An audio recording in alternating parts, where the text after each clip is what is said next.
Hey there, everyone. We are live here on YouTube, Facebook, TikTok. Hope everyone's having a great evening tonight. Today is December 28th, 27th. And this is episode number 7 of Easy Design. Today we're going to feature a 2020 Ford F-150 Raptor, and we're going to have Matt with us as well. He's going to be the one who built out the system for us. So here in a moment, we're going to get started. Again, for those new to the show, this show is all about trying to try to find the best, provide expert advice to vehicle owners on car audio equipment. We have many, many years in this industry, so we just want to help everyone out and provide some unbiased recommendations for your car. So while you wait, be sure to check out the website. The link's in the bio or in the description, and you're more than welcome to fill out a questionnaire and we will feature your vehicle on the show. So we're going to get started here in just a couple minutes. We'll see you soon.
Check, check, check.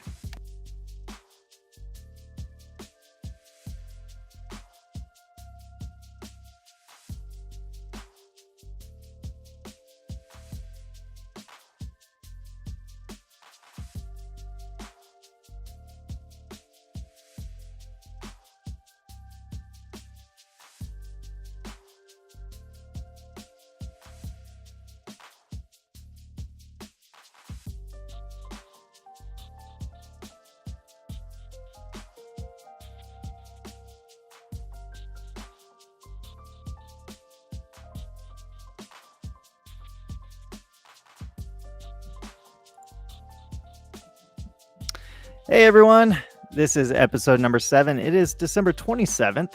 I just wanted to welcome everyone to the show here. Episode 7 is going to feature a 2020 Ford F-150 Raptor, and we're going to be upgrading quite a bit in this vehicle. It came with the factory Bang & Olufsen audio package, but we'll get more into that here in a moment. For those unfamiliar with the show, this show is all about trying to find the right product gear for your vehicle, and it's absolutely free. We don't sell anything here on the show. We don't provide installation or anything like that. The recommended products that we're suggesting are based on our experience in the industry, and we just want to pair vehicle owners with the right equipment, try to provide expert advice. That way, you don't inadvertently go down the wrong path. We want to make sure that you have a great car audio experience in the 12-volt aftermarket world, and we're here to do that. And that's what the show is all about. And today we're going to have Matt here from Car Audio Revolution. He's going to be helping out, Mike from Atlanta. So we're going to be working on his vehicle. Mike can't join us for this episode, but we are building this system out for him, and he'll be able to watch it a little bit later. If you want to be featured on the show, you don't have to participate in the live video. We could always make this for you, and then you could always watch it later or jump in on chat with us as well. I'm going to be watching the chat over here on this screen as we go. So feel free, if you are watching, throw in a comment and ask questions. We're here to help. And since we don't have Mike here with us, we might as well field your questions in the meantime. As a reminder, we don't have any agenda here other than to provide you with the best advice that we know. Again, we don't sell product, nor do we offer installation services. All views expressed by our designers, Matt in this case, myself, and any third party is their view and their view alone. So please keep the chat clean and respectful. Now let's get Matt in here. What's up, Matt? How are you doing? There we go. What's up, Matt? Good. Right. I'm doing good. How you doing? Doing good, thanks. Make sure the mic's working all right. Yeah, I had you muted over here. So yeah, sorry about that. No so yeah, thanks for having Matt, me. For those yeah, of course. For those unfamiliar with you want to give us a little bit of background? Sure. So 20 plus years in the industry, mostly as a technician, shop owner, GM, been in a lot of different roles. I currently own and operate my own shop as a solo practitioner and specialize in smaller, more tailored jobs for my customer. But yeah, and then so it sounds like you're not here with you. Big high volume shop. I am not a high volume shop. Everything is by appointment, and everything gets a high level of detail paid to it. So a lot of interactions and back and forth with my customers, and really figuring out what it is that they want. Nice. And what's your logo there behind you? What is that? It is that is a fist with EQ bars built into them. Nice. The fist as in like revolution, right? Revolution. As in, don't take any crap from the salesman because they're trying to pitch you not always what's best for you, which is why we are here today. Yeah, and on that note, it's not all salespeople, right? Like we've obviously employed salespeople ourselves in our respective companies, and but what's the likelihood that you might be steered down the wrong path in this industry? Well, fairly high, to be honest, and a lot of that is you could blame it in a number of places, but as the world goes on and the way that the state of everything is now, it's everyone's trying to maximize profits, which usually it can come in the form of cutting pay or pay incentives, commissions. And unfortunately, most of our industry is still commission. So it's not that a salesman necessarily wants to sell you the wrong product, or perhaps not the most tailored product to what your needs are.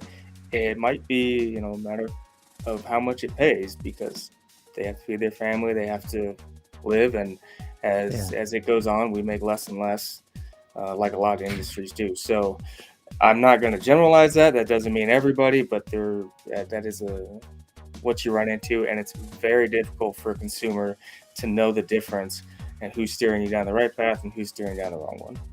Yeah, well, that's fair. And sometimes I believe that it's very, very possible that if you go into a shop, you're dealing with a new sales professional, they simply may not know what the right products are for your car, right? Like it could just be lack of knowledge. I've known shops that like throw away crossovers because they think that they don't need them in a system build, right? So there's it's on both sides. It's on the install side, but again, we're not offering any installation services. We're not offering any installation advice, but we are building these systems as if we are doing the installation. So we need all the right product and pieces and everything else. So with that, let's jump into this build. Mike had a $5,000 budget for product on this truck. And again, it's a 2020 Ford Raptor, 4-door, so crew cab. And $5,000 max budget. He reached out with the goal of wanting to get rid of the bad sounding Bang & Olufsen audio package, upgrade with more clarity, bass, and power. The truck is equipped with the factory stereo, which features satellite radio, steering wheel controls, factory amplifier, navigation. In terms of subwoofer level, he wants to actually be able to feel the bass way more than that factory. What is it, Matt? 8-inch sub that comes in Yeah, that it's truck. 8-inch shallow sub in there. And so, I mean, I generalize things in the questionnaire. It's like, how much bass do you want? So you have like, oh, you could hear it, you could feel it, you could vibrate the mirrors, you could be heard 3 cars down at the red light, he just wants to be able to vibrate the mirrors. Like just have enough bass in the truck to where you could really feel it, but not too much. And then the other thing, he didn't want to give up any space underneath the front seats or the rear seats. So, and hold on, I know it says the wrong price, and it shouldn't say any price right now. It doesn't always update from the previous episode, but so Matt, you built out this system, and before we dive into it, I'll give everyone kind of a rundown on how we like to quote out our cars. It's called the Easy Pathway. We build our audio systems in order of signal path, starting with the source. So we're going to be starting with the factory head unit. You've determined whether or not that's going to be adequate, and based on price, a lot of times we can keep the factory OEM in there, or if it's pretty easy to replace, we could swap those out. From the source, we go into processing, which is going to make it sound better, and then going into the amplifier, which is going to give us more volume. Wiring is always very, very important. You never want to cheap out on that. And then going into speakers. In my most of my builds, speakers are like the last thing I upgrade. We focus on power and clarity first, and then we eventually get to speakers, or we just try to do everything at once. But speakers are definitely very important to a build, but they're not the most important. So the source is always the center of attention. You're only as good as your source. And a lot of OEM head units have a lot of features in them. So front and rear backup camera, the steering wheel controls, GPS, EQ, time alignment, a lot of stuff, CarPlay, Android Auto, satellite radio, things like that. So it's important for us to retain a lot of those features if we are going to replace the stereo. So let's jump into it, Matt. I'll let you take over here. I'm going to turn down the music and Sure. go from there. So with the budget we had, it's a pretty healthy budget for anyone's build, really. And usually, what I end up telling most of my customers is that anywhere from $3,500 to $7,000 is kind of that sweet spot. Is you're going to get a lot of return on your money if you can land somewhere in that price point. Obviously, if you can go beyond it, you're going to just kind of start creeping up the ladder, but it is going to tend to kind of flatten off a little bit as far as your return on your investment. So in this particular case, we could have approached this a few different ways as far as our source unit, but I chose to go ahead and change the stereo out. And one reason I want to do that is it's going to allow us to have high res connectivity. We're going to be able to play FLAC files through the stereo, have it on screen, everything. We could have picked an integration part for this and left the factory stereo alone, but because I felt like we could build the audio system around it that was desired and we still had room, this was a good way to start. It's going to give us a nice starting point as far as a bass sound quality here. So I started with the Sony XAV 9500 ES. This is definitely a phenomenal sounding stereo. It is geared towards sound quality. It is a 10.1 inch floating screen, so it's going to float in front of the dash instead of being flush behind it. It will be bigger than what's going on. So right now they have a 8-inch screen in there, so we're going to get a little bit of screen size upgrade, as well as screen resolution as far as And as far as connectivity, because we're going to have wireless CarPlay, wireless Android Auto, as well as the upgraded file formats that we can play through it. Now, to retain everything that's going on in the vehicle, we have a lot of vehicle information going on in there. Obviously, backup cameras, like Andrew explained there, and a lot of other features that we don't want to lose. So in this particular case, we went to Maestro for our integration, and that's going to allow us to retain all those features: backup camera, the steering wheel controls, and have full feature access to everything that's happening in the vehicle. So we're not losing any features. We're adding on a satellite radio module to help retain the satellite radio that we're going to lose. Although there is a satellite radio module in the vehicle now, they're not compatible with the aftermarket stereos, so we have to put in a part to make it work. Is there any way to retain that OEM antenna on that truck? Yep, we can absolutely wire into the factory OEM antenna. Nice. So It's that not a should big deal at save all. on installation a little bit. Yep, generally they're at the stereo. Not always on every vehicle, but this one it is. So Oh, it won't nice. be too much work to integrate this module. Probably about 15 minutes extra work. Perfect. So to recap on the source, it's your recommendation is pull out the OEM, add in this Sony unit that's going to give them better sound quality, but yet still be able to retain backup camera, steering wheel controls, satellite radio, all that good stuff. Absolutely. Right? All right. Perfect. And that unit will do so. OEM navigation is going to go away then, right? OEM navigation is going to go away. I personally haven't had a customer in the last year who's cared about built-in navigation. Why is that? Because you can use the Apple CarPlay or Android Auto and use Google Maps or Apple Maps. And there is a time and place for built-in navigation. In Colorado here, you go up in the mountains off-roading, you don't have cell service, that might be the time and place. Yeah. But it's so rare, and it adds usually at least another $400 or $500 to the cost of whatever stereo you're picking out, that most people opt out of it now. Fair enough.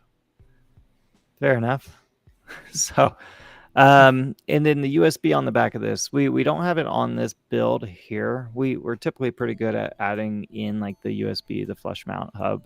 Is this a USB-C or a USB-A on the back of this unit? So this is a USB-C.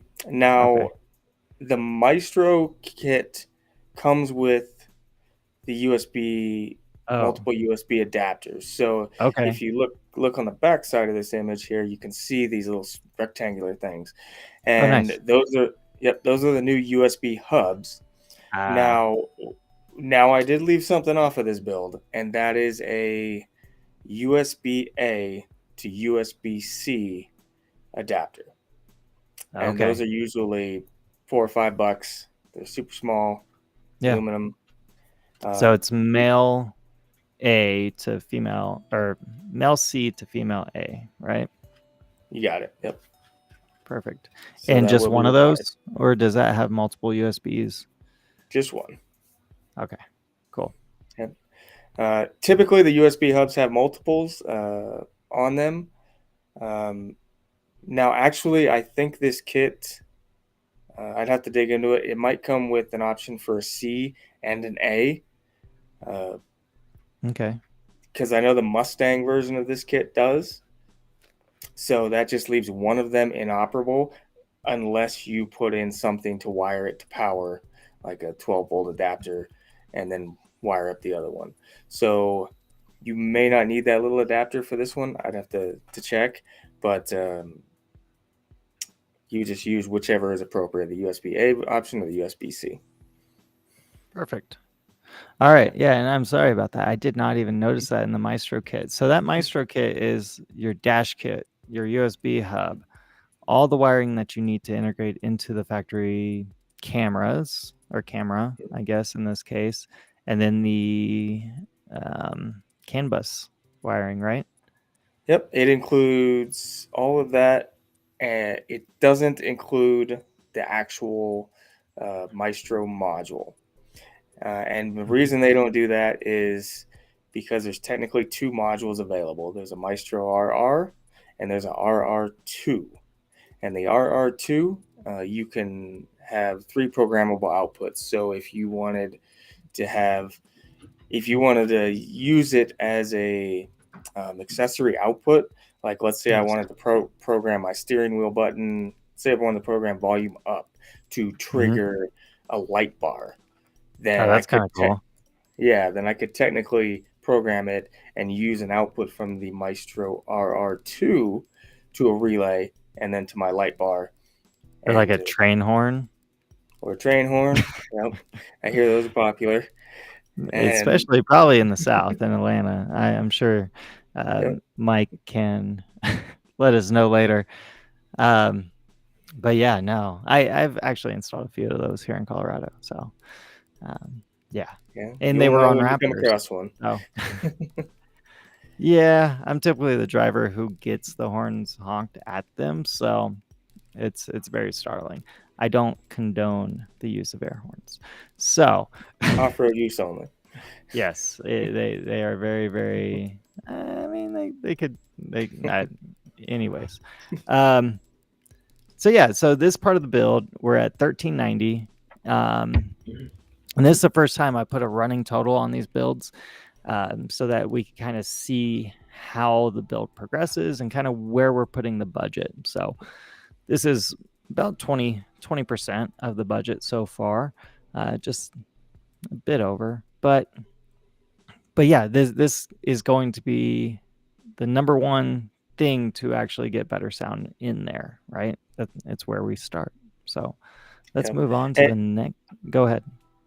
and honestly, if you didn't have money for a DSP and you could Mm-hmm. only afford an amplifier, but you could do this radio. It does have a 14 band graphic EQ as well as an 8 band parametric EQ built into it. So it is powerful in itself if you just didn't have the budget for a built-in DSP, digital signal processor. So um, yeah, very sound quality oriented. It's not the flashiest UI. It is definitely meant to look more elegant in there. So if you like all the lights and Mm-hmm. crazy interface, then this might not be for you. But if you're just looking for pure sound quality, it's going to be It's very a good difficult to unit. find a better unit. Yeah.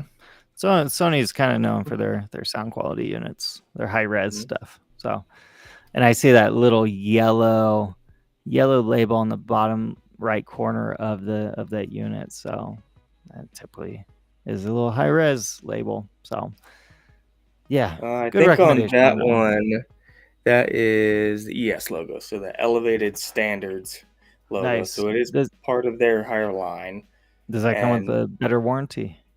comes with a 3-year warranty on that one. Nice. Now you don't necessarily have to go this high. Sony offers incredible warranties, anyways. So Yeah. um, they offer 3 years on a lot of their radios, whether it's ES or not. So Nice. I've ran a few Sonys in my day, and they've never failed. So I get rid of the car before I get rid of the radio. So right, yeah. All right. So after that, we have processing, amplifier, and wiring. I kind of merged these three together. So sure. all right, uh, dive into the amp there, Matt. Sure. So I chose to do a 5-channel amplifier from Audison that also has a digital signal processor built into it. So it's AFM 5.11 bit. Uh, Mm-hmm.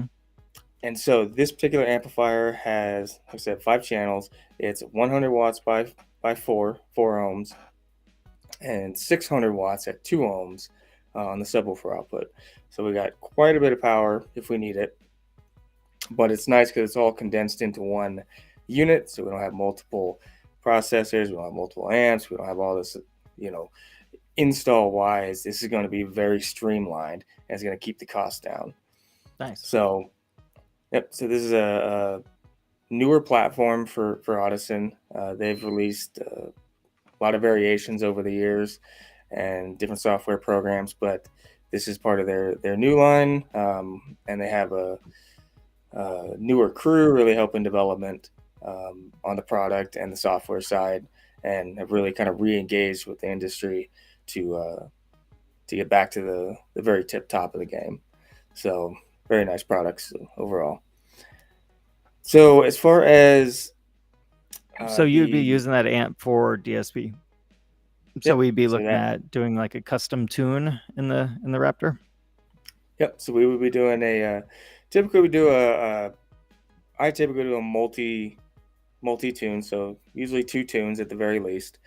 Mm-hmm. One will be for the driver's position, and that will have all the timing and crossovers and everything set for the driver's seat. And then I will do one for what we call kind of a global tune that really just doesn't have any timing, but is still EQ'd more or less to the driver's seat. So that way it doesn't sound like way left to somebody sitting in the passenger Yeah, seat. it's the worst thing.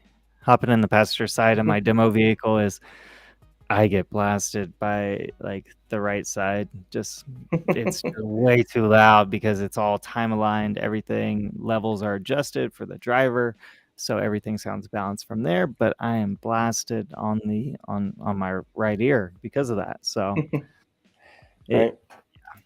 so But uh, to be honest, nowadays, most of my customers that I do this level of project for, they they seem to don't be the care. only ones really driving Yeah, the car.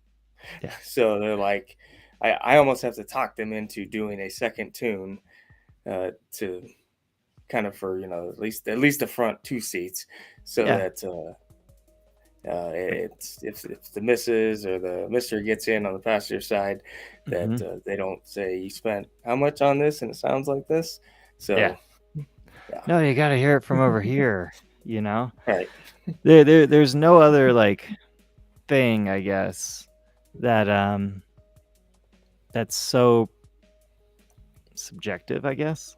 Or so different just by sitting like 2 feet over, right? Like hmm, visually, like you'll never buy a TV and someone's like doesn't get the same experience by sitting next to you. But in the right, audio world, especially in DSP and custom tuning, it's very, very different depending on where you're sitting, even just in the same seat. If I lean onto my steering wheel, the image is gone. It's right, trashed. So yeah, it's very, very specific, but that's just how audio works. So right. that's how we have to tune And cars.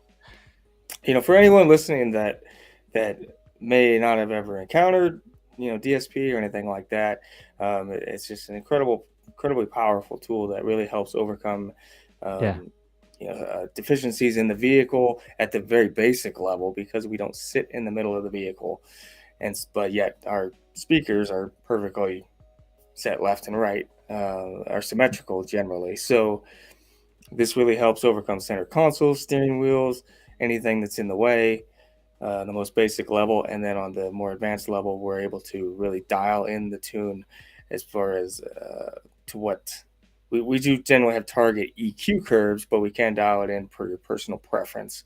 It also allows us to really kind of fine tune it and see the actual sound. So we'll use pink noise. Generally I use mono pink noise.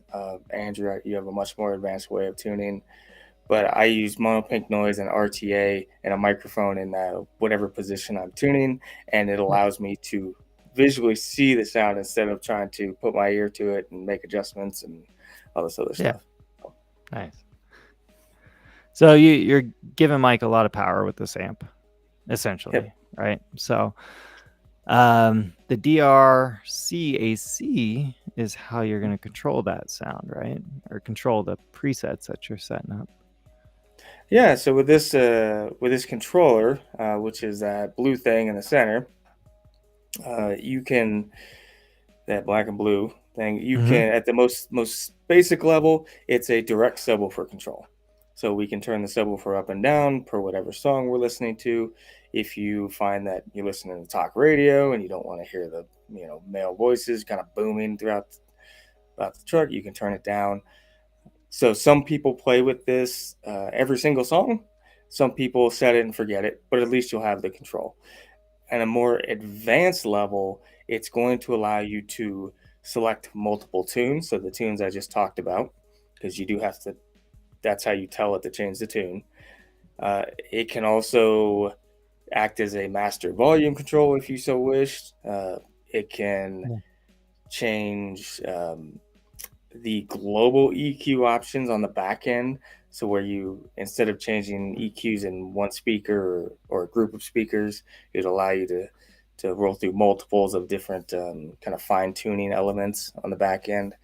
That's kind of actually really hard to explain how it does Kind of that. like bass and treble over the whole thing. Is that what you're talking about? Kind of, you go into the DSP and set up the final tune, so you have a set EQs on the back end that can affect everything. Typically, when you're tuning, you're changing the EQ points on a speaker, right? Yeah. Not everything, but Yep. yeah. So this might be important if you know driver A likes melt your face with tweeters.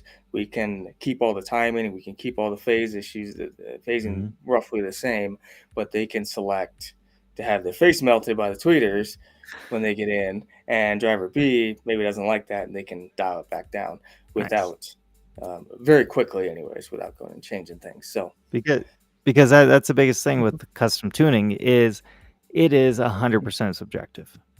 Like I have tuned things that look perfect on paper or on the PC, and customers hate it, and vice versa. There's things I've tuned that look terrible on the computer, but sound amazing to me, and the customer loves it as well. So everyone has their own preferences, and to Matt's point, you could do multiple tunes, have different global EQs in there to kind of tailor that up or down. You could also do it from the Sony too, correct?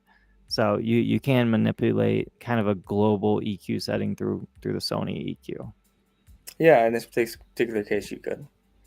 which is nice. I personally like that a lot on my vehicle, to be able to easily just kind of fine tune if one song's just not sounding very good to me. So, and I am that guy who adjusts the bass all the time. So I'm Yeah, always and using the control knob. perhaps in your vehicle you like to use the loud function, and because you listen to it at varying volume levels, and Yeah, that really you know helps out the EQ curves itself. So yeah. So besides the amp, we have the wiring for it. Pretty simple wiring, 4-gauge amp kit. yeah, so we have a 4 gauge oxygen free. I believe we have the Metra AK4 on there, Mm-hmm. and it's oxygen free copper, and it's got 17 feet in there, I believe, 3 foot ground, so plenty to do the run that we need to do. Yeah. Actually, I'm not gonna say plenty. 17 feet basically pulls it right to the limit uh, Yeah, because you're going on the back on that wall. particular vehicle.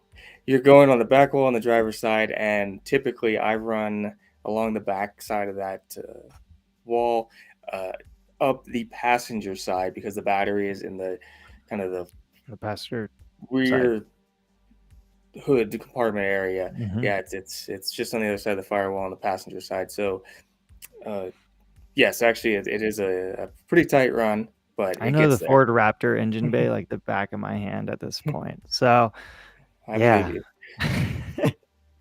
So we have the amp rack, which is right under the speaker wire there, right? Or the subwoofer wiring. Um, Kind of give you a Yep. visual idea of where it's going to go. So that's actually on the driver's side. So you're running your power down the passenger side across behind the seat, right? Yep. So I'm running all the way across and behind the seat, and yep, that's on the driver's side there. And then I'll run the signal cable on the driver's side up to behind the radio. Nice. So that way Cool. we're on complete opposite sides of the vehicle with the signal and power. Typically, with the quality of product we're using, that's not a big deal these days.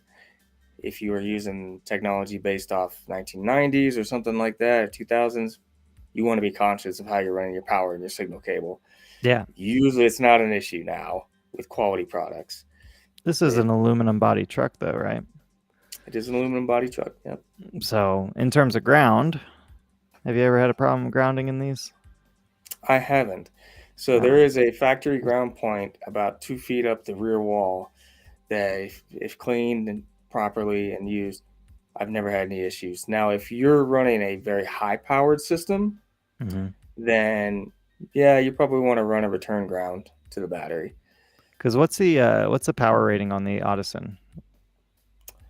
So I we're technically going to have about 400 watts of available RMS power out of this thing, or sorry, no, 1,000 watts of available power.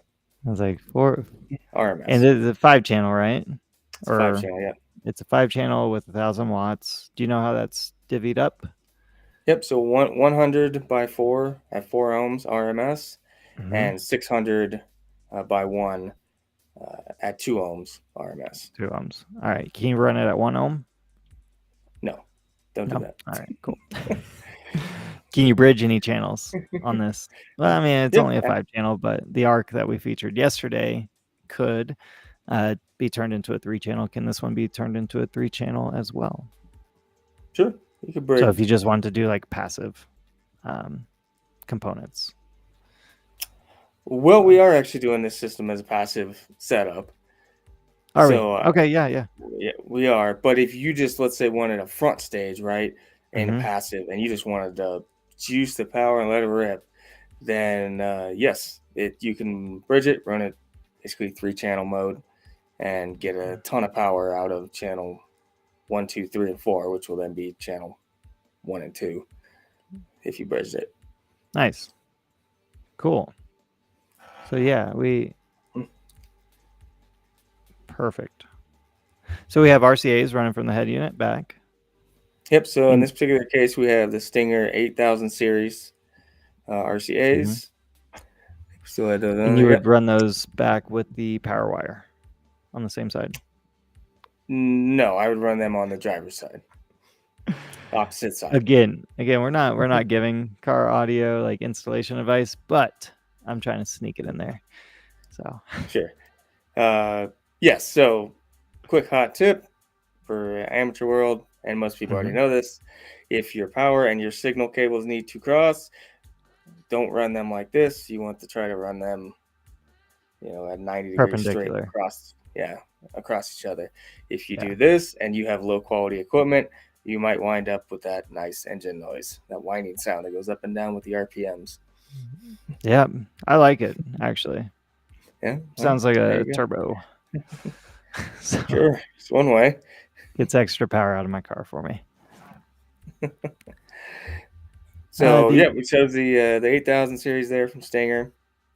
Yeah, I've never actually used those, or maybe I did. Maybe like 15 years ago when I worked at Car Toys. But those are pretty thick RCAs, if I remember correctly. Is that right? It's like that. They're pretty thick, but there's no real issues here. Fun story. If you're trying, I think I was trying to put this series into it's 8 or 9,000 series, and I'm putting 3 amps in the front of a Porsche 911 and trying to get them from the stereo inside through multiple firewalls across the battery area down under the floor and hide everything. You've done that? That was a real task. Oh, that sounds definitely terrible. So choose wisely and know your route for the cabling, I guess. Yeah. So yeah, we have the RCAs, we have the speaker wire, 12 gauge, 20 feet, which, I mean, you don't necessarily need 20 feet, right? Because the subwoofer is going to be right next to the amplifier. So maybe like you're probably going to need like 3 feet. Yeah, 3 to 5 feet, depending on how you want to do your wire management. Yeah. Cool. Are you good to move on? Do you have anything else on this slide? No. The only other thing I would say about this particular amp is it is a newer Class D technology from them, so it's incredibly efficient. It's a high switching Class D, and it has a very small footprint. So this particular amp, I believe, is extremely small, like less than 12. I'm gonna actually look that up because I care. Really? It is going to be in probably something else. Let's give the dimensions here. So it is about 9.5 inches by 6 inches by 2 inches tall. It's pretty So small. very small package. Yeah. That's So technology is really getting pushed along here. yeah. I just ordered a graphics card for the computer and it's like 12 inches long. So yeah, that's amazing that 1,000 watts could be packed into this little amplifier. So Yeah. And cool, still cool. achieve the sound quality that it does. Yeah, So it's good sound quality. Audison's always kind of been the leader. Well, they were the leader for a long time. This again, these are my views, take them for what they're worth. But we started with Audison. Matt and I used to be business partners a long time ago with Elevated Audio when we first started the company. This was like 2014. We brought on Audison 2015 or 2014 even maybe. And it was first endeavor into DSP that we had. And they were really the only amplifier external DSP system on the market. They weren't. Alpine was as well, but we didn't know how to use DSP. it's quite the learning curve. every year we thought that we were like, now we figured it out. We didn't know anything last year.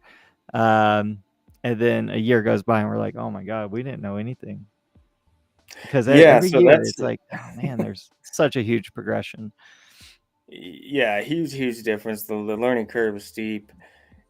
For anyone listening, be kind to your installers, and if they are trying to continually make themselves better, understand that they only know what they know now. Okay, they're going to continue to get better, and don't Yeah. judge them off the past work, their tunes that they do, because they only did it off of what the best knowledge they had at the time. There are Yeah. some incredible minds in our industry that push this forward and forward and forward, and it's all we can do to keep up, just to keep consuming information. And Yeah. and you always feel behind. You're like, man, there's this great tuner out in Texas and California. There's these guys doing these amazing things, and you're just trying to keep your head above water as far as like relevance of the tunes. So Yeah. be kind to your installer, and if they're trying to continually learn and do their best, stick with them. And then honestly, when it comes to tuning, if it doesn't sound right to you, just let them know, right? Like it does nobody any good to pretend like, oh yeah, or try to force it. Like, yeah, I guess it sounds good, you know. I'll call up customers after the fact. Once I learn something new and I invite them back down, like, hey, are you happy with it? And that's when they say, well, you know, it could do this or that. Okay, well, I got a new Yeah. process. Come down and I'll take care of you. I do that like for the first time, and then after that, we start billing for it. But yeah, if it's something new and exciting that I just want to share with everyone, then yeah, come on back down. Let me test this out, and you tell me because they're the best people to validate a better tuning process. So Yeah, yeah. absolutely. So if we jump back in here, let's go over to the signal path. So we're going down the speakers now. So the speakers I chose for this are the Hertz MPK. They're part of the Hertz Milli Pro lineup. Now there's the Milli Pro, Hertz Audio. There's Milli Pro and Milli Legends. The pros are below the legends. As far as the performance goes, this has to be one of the most value pack set of components I've come across. At usually right around $650 for the set. And you can often find them on sale for around $500. They are incredible mid bass, smooth response, not overly huge. The tweeters are 1 inch. They're very easy to put in. They're not super deep. Crossovers are very on point as far as how they set up the crossover points between the tweeter and the mid, and excellent power handling. So this is can be a real no brainer if you're trying to get if you're starting to touch into the upper levels of speakers. Yeah. Uh, so they're not entry level, but they're not high level, like as far as the range goes. But incredible value on these guys. I think Matt's inner installer started showing there. It's like, well, these tweeters are small, that they'll be able to fit. You'll still need to make custom mounts for those tweeters, right? Like on that truck. And I this is a genuine question. I really just don't know. Yes, but you could do this a few ways. So Audison Electromedia actually sells Ford tweeter adapters for this. Oh, nice. I don't know where you can actually buy those, but if you visit an Electromedia dealer, they can definitely get them for you. And they probably just have some because they come with a lot of sets of speakers. So they probably just give you a set, be honest, if you're nice to them. You can also buy them from MTI Mobile Toys in Texas. I believe they have them on their website as well. But it's honestly just a straight mount. It's very simple. Yeah. To where you could take just a piece of metal and just run it straight across. So yeah, Well, anyone that's that they good. got a Yeah. anyone that got an F in shop class could probably figure out how to mount these very easily in that truck. All right. So, but yes, my interstellar came out because nobody wants to. If I recommend speakers or something like tweeters for you and these, and you take them Yeah. to your installer, he might charge you 6 times what the speakers cost to try to put them in. So Yeah. there's some relevance as far as ease of install. We try. We try to kind of incorporate that into our stuff. So yeah. This is a great opportunity. If anyone's watching, those of you who are watching, I know we have a lot of people here on TikTok right now. We have a few of you here on YouTube as well. Feel free to jump in the chat. Ask some questions. Right now we're talking about a 2020 Ford Raptor. Mike sent this request in a couple weeks ago. We're finally getting him on the show, but he has $5,000 to spend on his truck audio system. So Matt and I are kind of working through this build. We're on the back end of it now. We're talking about speakers. We've already talked about the head unit, the processing, the amp, the wiring. Now we're talking about the speakers. So we just went over the front speakers. There are speaker plate adapters on there, those Metra 825607s, right, Matt? Yep. So don't make things harder than they have to be. If a company already produces speaker adapters for your vehicle, buy them. They're $20, and if I have to make them, I'm going to charge you 100 plus my hourly I rate. used to Basically. think I was cool just making everything, like I'll make it. I know the built not bought, right? I get it, but it just doesn't make sense. These are composite materials. They're going to last longer probably than most of what we can make, unless I go and have them milled out of aluminum or something. Yeah. So And the only downfall to these rings is really the rigidity of them, but that could easily be mitigated or reinforced, shall I say, just by properly mounting them, putting sound deadening material around them and stuff like that. Like, honestly, the speaker is pretty damn rigid itself, like especially the ones that you're recommending here. Those aluminum baskets are pretty thick. So, I mean, and we're not really pushing, like, I mean, it's 100 watts. Yeah, we're not going to ask them to jump out of the door, right? So yeah, it's a very well made equipment. Yes, you just like you said, you can beef up the mount with some sound deadening material and be very good. So What about those little pods that go in behind the speakers, like the foam pods? Sure, like the open or closed cell pods. Yeah, Are you I'm talking thinking about like the the fast well, rings? I was thinking about the pods that go in behind the speakers.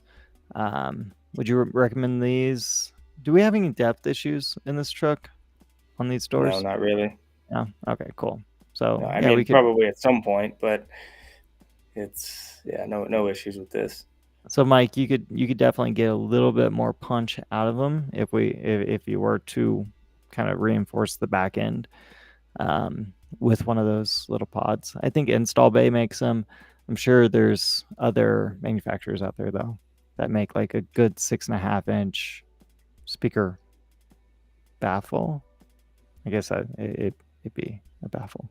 So Yeah, and also kind of so the Ford F-150, the new bodies, newer bodies are kind of unique, right? So you need they're obviously all aluminum, and almost everyone I do sound treatment on, whether it's mhm. Dynamat or whether it's Sound Shield, depending on the level. Sound Shield is going to offer you a little bit more superior performance as far as lowering the resonant frequency as well as creating a sound barrier. Yeah. But they're great trucks. The one thing that when I close the door, if you don't do any treatment on them, you can actually see, the outside panel kind of wiggle, right? So Oh it's yeah. aluminum. Yeah, it's not very dense. So simply by adding the sound treatment, and then if you wanted a little bit more mid bass response, Mobile Toys also offers a kind of a filler plate. So there is an opening Yeah. on the inner door skin, and they offer a composite material plate, and that will help increase the mid bass response as well. If you find that you don't have enough, or maybe you're not able to go with a robust enough speaker Hmm. um, to be able to make up for that. Cool. Well, thank Yeah.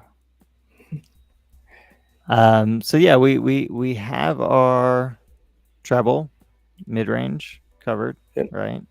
And then obviously same thing for the rear speakers, right? Yep. So we picked the same series of speaker for the rear. We've picked the same style of speaker plate adapter, and we're going to apply the same kind of sound treatment.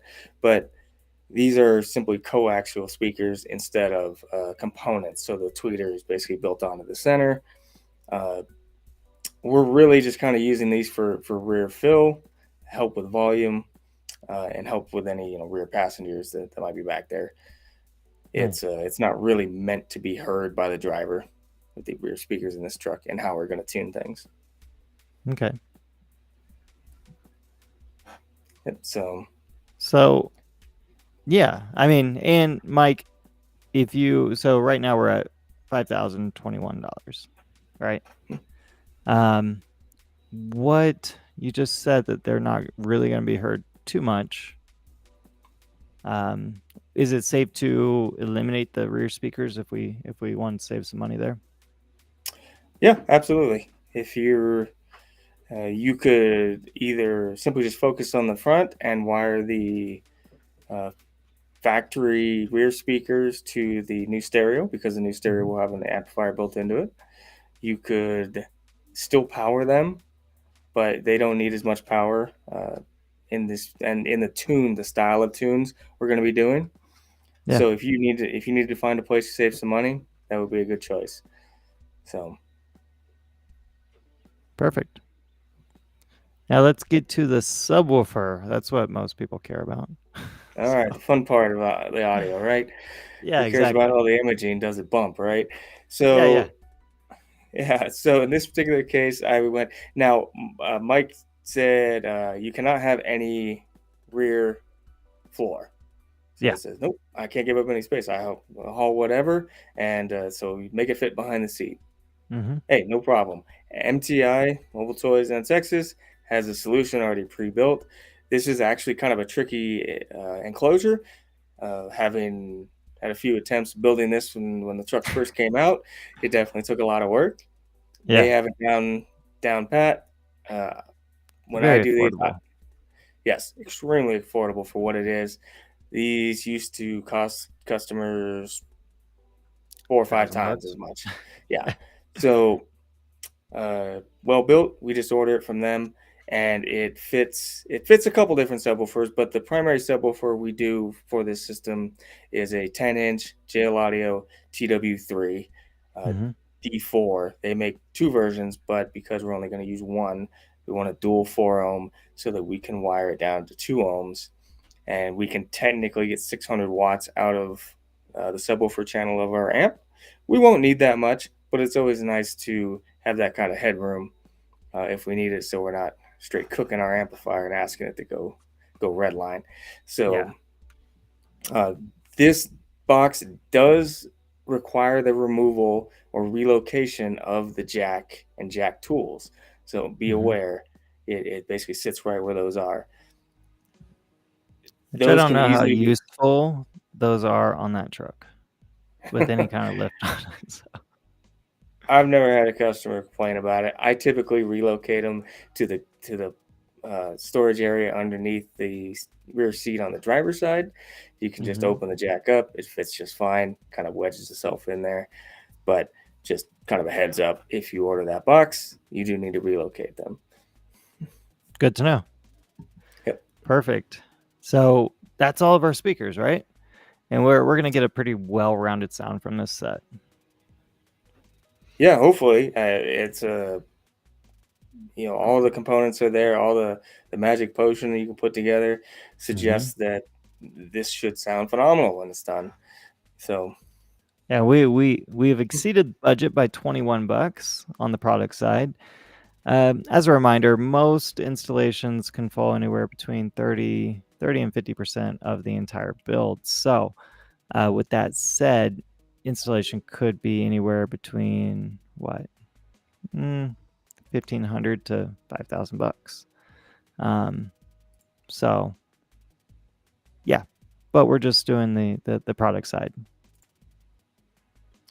yep, always And do your research, vet your installers, yeah, check their work, ask them the right questions, and make sure you're comfortable with them tackling the project. Because although this is straightforward setup, not everybody is at the same level. So make yeah, sure they care at the very least. yeah. And then on the opposite hand of that, there's guys that just like to charge a lot and not give you the value that you're paying for. So, yeah, we won't go into that. So, trying not to get Yeah. political on here. So yeah, it's hard for me to keep my mouth shut. So, I should not have a show with my personality and my distaste for some people. But rolling into cabin like correction, right? Acoustic correction, acoustic Yep. mitigation, whatever you want to call it. We have Sound Shield. Yeah, we have Sound Shield. So, it's a sound deadening material. Like I said, it's multi layers, so it's going to have a dual effect as well as lowering the resonant frequency of whatever it's attached to. So Hmm. you lower the vibrations, the noises, things like that, as well as creating an acoustical barrier.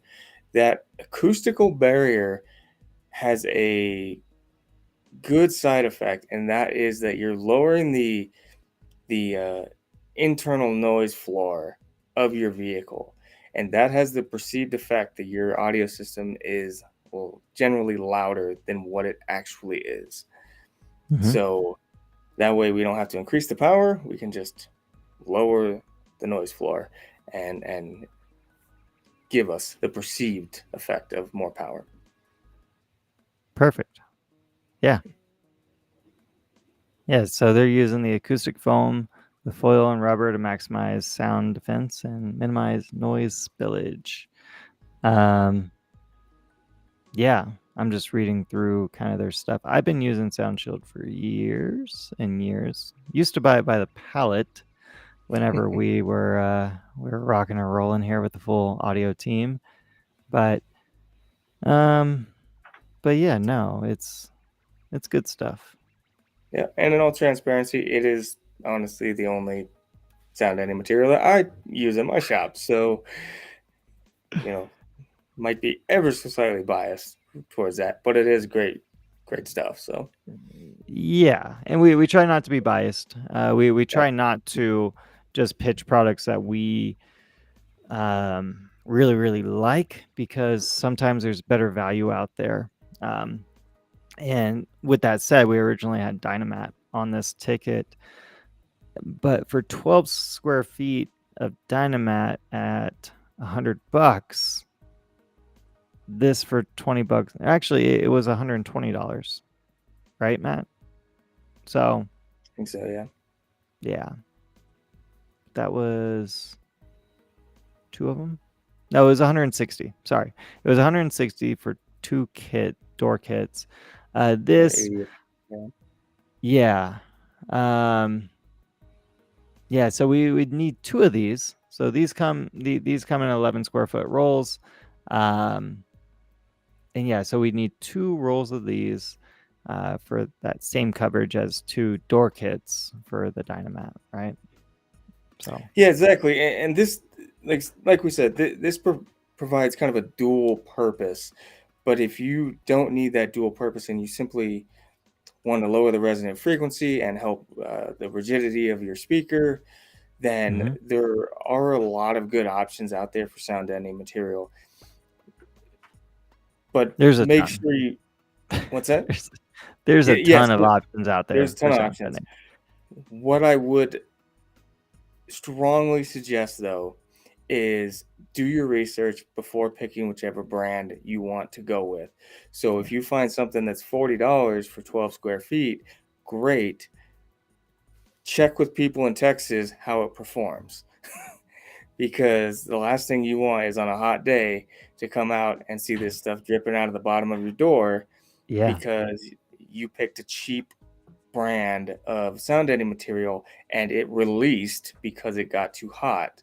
yeah. That's one of the major contributors to whether or not sound deadening material is of good quality or not. You do not want this stuff to release. You will hate your life trying to clean it up. Guaranteed.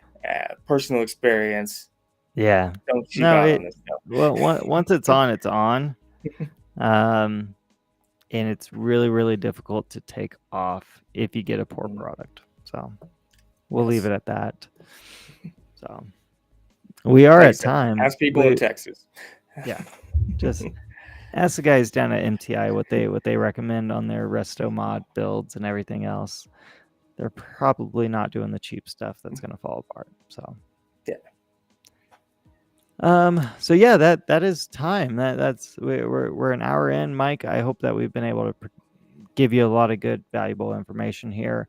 The running total on here, we're at 5140. So we're $140 over budget for the product recap. The new head unit, the iData Maestro Sirius XM retention, the 5-channel amp, subwoofer, front speakers, rear speakers, amp kit, sound shield, the whole 9 yards, the bass knob. So, yeah, I think this is a pretty good build, Matt. What do you think? Yeah, That's, absolutely. This that's should a be a build that leading almost question right there. everyone, Huh? yeah, what everyone would be, almost everyone would be proud of. With maybe if you have like a $100,000 home audio system, you might want more.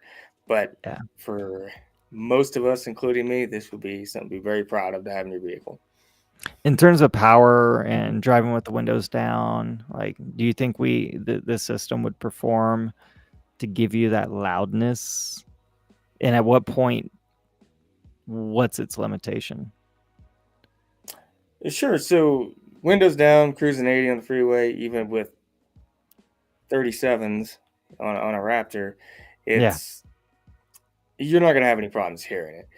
Mm-hmm. If you like to melt your face and really go nuts, well, you might want to look into a multi-amp setup or something like that, Yeah.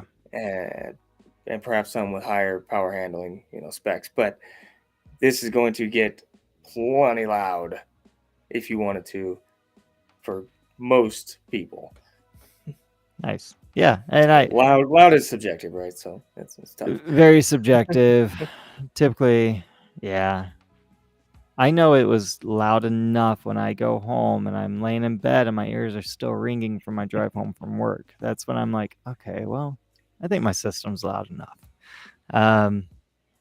And you know what? I'm getting too old for that. I'm approaching 40, and it's less cool laying there in bed just hearing your ears ring. So I don't condone super loud, but it's something about the loud music. You just feel it. It gets you. I mean, it makes me drive faster. You know, it's a lot more fun. Sure. So it's almost just as fun, even if I had like earplugs in, because you can still feel the music. You're still immersed in it. So yeah, Well, just fun don't fact, damage your it's hearing. yes, be very careful with your hearing. But if you have some of the most high-powered systems with phenomenal tunes, you Mm-hmm. get in there and it is absolutely blaring, but it is so perfect that it doesn't feel loud No. when you're listening to it. Uh, I can. There's one off the top of my head that I can think of that you actually tuned, Andrew. Yeah. That all the specs would suggest this thing absolutely rip your face off, but you get in there and you're blasting and you're like, "Wow, this is great," and it is super loud, but it's tuned so well that it doesn't feel that loud. You're not Yeah. hurting your ears by listening to it. Yeah.